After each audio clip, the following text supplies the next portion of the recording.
There is a specific moment in the life of every great empire when the end becomes inevitable. It doesn't happen when the enemy breaches the gates. It doesn't happen when the crops fail. It happens much earlier, in quiet rooms, when the leaders decide that the laws of mathematics no longer apply to them. History tells us that collapse is never a random event. It is a mathematical certainty, driven by a cycle that has destroyed every superpower that came before us. From the marble halls of ancient Rome to the gilded palaces of France, the story is always the same. They reach a peak of unimaginable power. They believe their dominance will last forever. And then they commit the fatal sin. They begin to buy time with money they do not have. Right now, in 2025, the world is watching the greatest economic experiment in human history reach its breaking point. We are seeing the same warning signs, the same financial tricks, and the same arrogance that preceded the fall of the titans of the past. But this time, the scale is global. There is a pattern in history that has destroyed every empire right now. We are repeating it. 3 nations ignored the same warning signs. The 4th won't survive them. Most people think of economic collapse as a sudden event, stock market crash, or a bank run. But those are just the symptoms. The disease is something much more insidious. It is called the debt spiral. To understand the debt spiral, you have to understand that it is a trap. It begins slowly. A government spends a little more than it earns. It borrows the difference. It feels like free money. The economy grows, the people are happy, and the politicians get reelected. But debt is not free. It is a claim on future labor. Eventually, the interest payments on that debt start to grow. Soon, the government has to borrow money just to pay the interest on the money it already borrowed. That is the spiral. And once it starts, the mathematics of compound interest take over. There is no way out mathematically. There is only a choice between 2 poisons: default on the debt and admit bankruptcy, or destroy the currency to inflate the debt away. We are going to look at how this played out in the past because history is the only map we have. We will see how the most powerful nations on earth walked blindly into this trap, and we will see exactly where we are in that same sequence today. Let's go back 2,000 years to the gold standard of empires. Rome at its height. Rome was untouchable. It controlled the known world. But maintaining an empire is expensive. The costs of the military, the bureaucracy, and the public games, the bread and circuses to keep the people happy, began to outpace the taxes they could collect. The emperors faced a choice: cut spending and anger the people, or find a new source of money. They chose the easy way out. They began to tamper with the denarius, the silver coin that was the backbone of the Roman economy.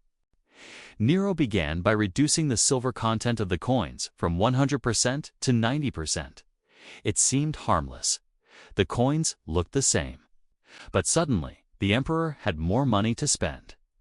Succeeding emperors continued the scam.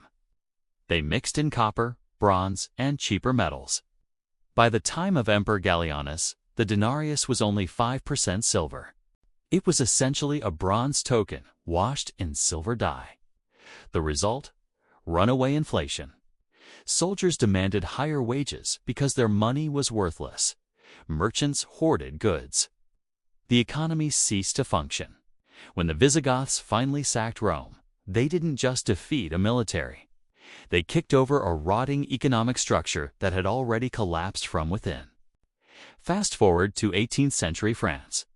The Bourbon monarchy was the envy of Europe, but they had a spending problem. King Louis XVI inherited a massive debt from his grandfather's wars. And then he added to it by financing the American Revolution against the British. By the 1780s, half of the French national budget was going just to pay the interest on the debt. Not the army, not the schools, just the interest. The king was desperate.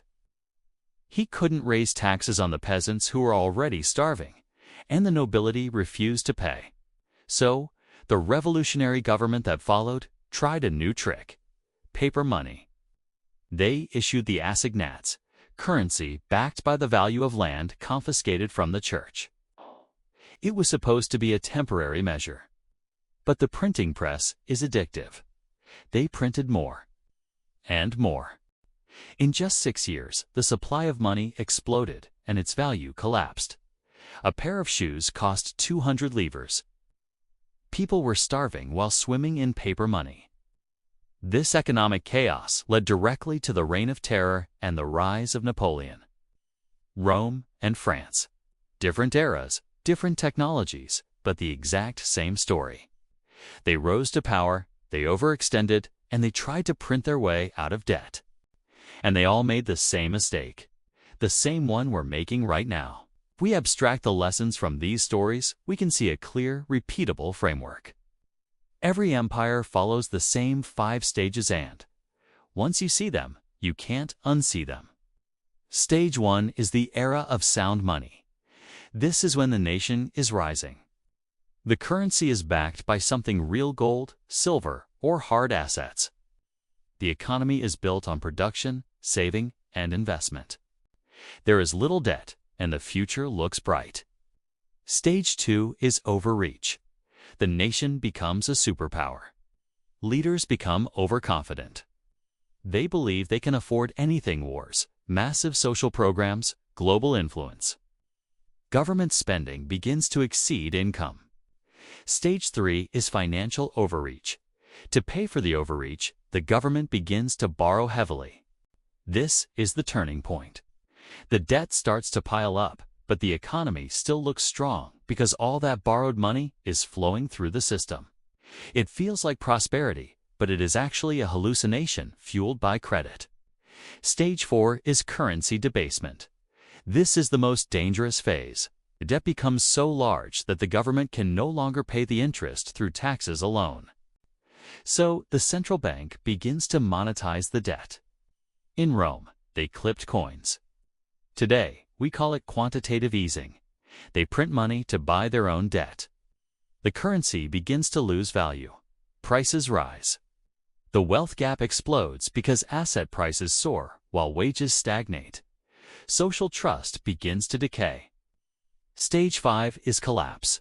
The trust in the currency evaporates. Suddenly, everything breaks at once. The creditors stop lending. The hyperinflation kicks in, or the system resets completely, wiping out the savings of the middle class. Here is the terrifying part. Right now, the United States and much of the Western world has already completed 4 of them. This is our mirror moment. Let's look at the data. The United States national debt has now surpassed $34 trillion. That number is so big it is meaningless to the human brain. But here is a number that matters: interest.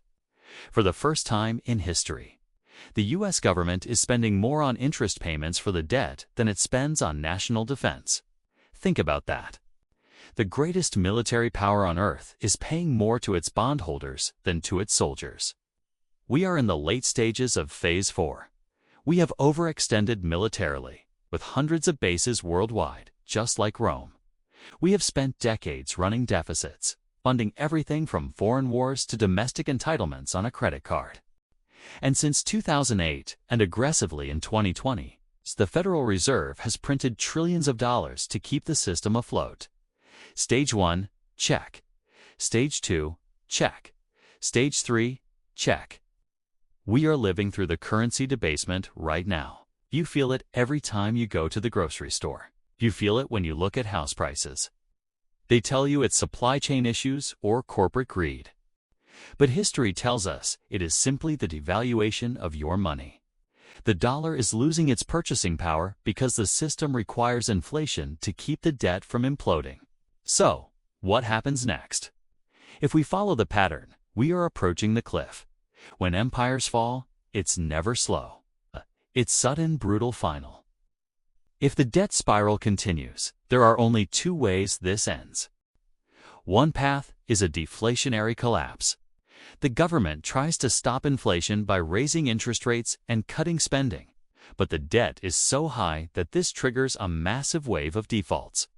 Banks fail, businesses close, and the economy enters a depression that makes the 1930s look mild. The other path one history says politicians almost always chooses hyperinflation. To prevent the defaults, they turn on the printers.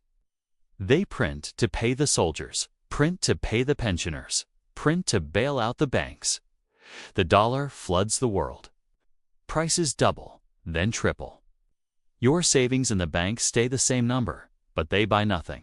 It leads to social breakdown. When money dies, trust dies. We saw it in Rome. We saw it in France. We are seeing the cracks in the foundation of our own society today: polarization, unrest, a sense that the system is rigged. These are not political problems.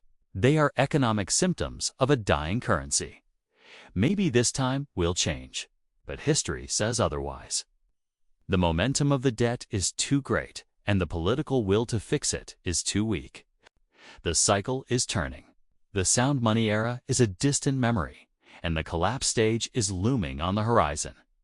The people who understand this pattern, the ones who study history, are preparing. They are moving into real assets, gold, and things that cannot be printed by a central bank. They are getting ready for the reset. But for the majority, the wake-up call will come too late. The purpose of Economy Rewind is not to scare you, but to prepare you. You cannot change the cycle of empires, but you can position yourself to survive it. History is a script that has already been written. We are just the actors discovering our lines. If you want to understand the next domino to fall, you need to understand the mechanism that kept the dollar on top for so long and why it just broke. Make sure you are subscribed, because in the next video, we are going to cover the petrodollar just died and what that means for your future.